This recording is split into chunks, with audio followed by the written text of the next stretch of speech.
খবর 24 ইন্টুর সাথে আপনাকে স্বাগত। নতুন নতুন খবর জানার জন্য আমাদের চ্যানেলে চোখ রাখুন।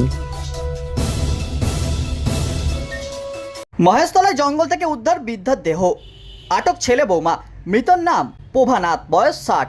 প্রতিবেশীদের অভিযোগ, দীর্ঘদিন ধরে বাড়ি নিয়ে ছেলের সঙ্গে ঝামেলা চলছিল ওই বৃদ্ধার। ছেলে বৌমা মিলে প্রায়শই তার গায়ে হাতও তুলতো বলে অভিযোগ। প্রভাদেবীর আরও এক মেয়ে রয়েছে, তিনি পড়াশোনার সূত্রে বাইরে থাকেন, কিন্তু বাড়িতে যে ঝামেলার মধ্যে ছেলে এই কাণ্ড ঘটিয়ে ফেলবে তা ভাবতে পারছেন না কেউই।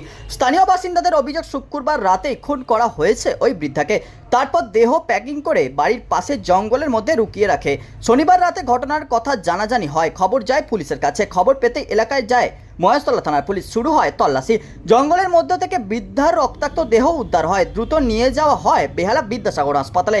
যদিও সেখানে ডাক্তাররা জানায় অনেক আগেই মৃত্যু হয়েছে ওই বৃদ্ধার। আটক করা হয় বৃদ্ধার ছেলে বৌমাকে। কী কারণে কিভাবে মৃত্যু তা নিশ্চিত হতে চাইছে পুলিশ। চলছে জিজ্ঞাসাবাদ। এলাকার এক বাসিন্দা বলেছেন, ওদের বাড়িতে তো প্রায় ঝামেলা হতো, আমরা মাঝে মাঝেই ঝামেলা মিটিয়েও দিয়ে এসেছি। ছেলেটা তো মাকে প্রায় মারতো। আমাদের সন্দেহ ছেলে বৌমা মিলেই ওনাকে মেরে ফেলেছে। আমরা তো শুরুতে জানতে পারিনি, পরে জানতে পারি প্লাস্টিকে মুড়ে দেহ রাখা ছিল। যখন উদ্ধার হয় তখন গন্ধ বেরিয়ে গিয়েছিল, শুনেছি নাকি রড দিয়েই মেরেছে। ব্যুরো রিপোর্ট, খবর 24/7। আমাদের হচ্ছে পলাশ কাকা গিয়ে বলছে যে মার্ডার হয়ে গেছে। তো এখন আমরা উঠে বলছে কি মার্ডার হয়েছে, তখন বলছে বিজয়ের মাকে কেউ মার্ডার করে দিয়েছে। তখন আমরা এইভাবে জানতে পারলাম। তারপরে আমরা যখন বেরোলাম তখন দেখছি উনি বিজয়তে বলছে আমি কিছু জানি না, আমার বউকে বলা হচ্ছে, বলছে আমার বিচ্ছিরি গন্ধ আসছে, মুখে পুরো স্পট বসে গেছে রক্ত।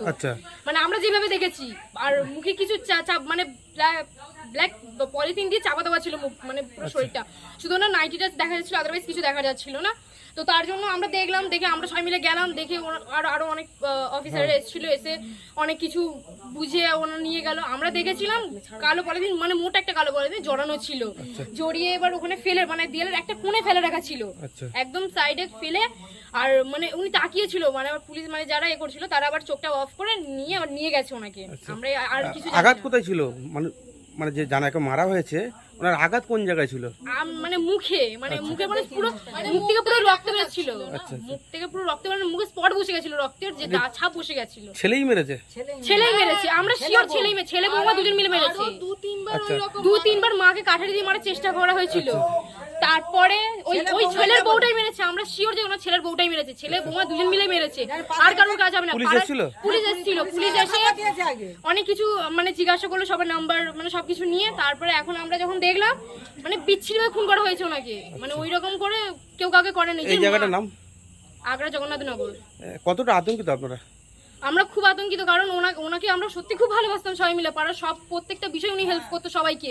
যে কিছু হলো উনি আগে বেরোতো, কেউ বেরোতো না, উনি আগে বেরোতো। যে এই হয়েছে আমি ঝগড়াঝাটি যাই হোক, উনি বেরোতো আগে, যে উনি সবকিছু।